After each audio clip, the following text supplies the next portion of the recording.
toba yenye utakaso halisi, jinsi inavyoweza kubadilisha maisha ya mwanadamu.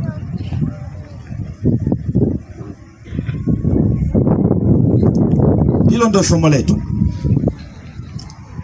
Tuangalie toba ni nini. Maana ya toba, neno toba,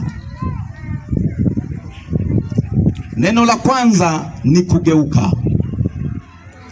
Kugeuka, kugaili, kuacha. Hivyo vitu vyote vinaweza vikamaanisha neno toba. Lakini kwa lugha nyingine ya Kiswahili cha kisasa tunasema toba ni mlango wa kuingia mahala. Toba ni mlango unaomtoa mtu sehemu na kumwingiza mtu sehemu nyingine. Hiyo ndio toba. Maana yake toba ina nguvu ya kufungua malango. Ndio maana yake. Bwana Yesu asifiwe sana.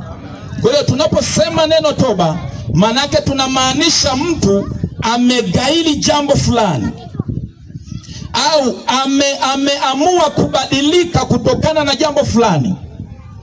Amefanya maungamo kwa ajili ya kufanya maisha mapya ndani yake. Hiyo ndiyo toba.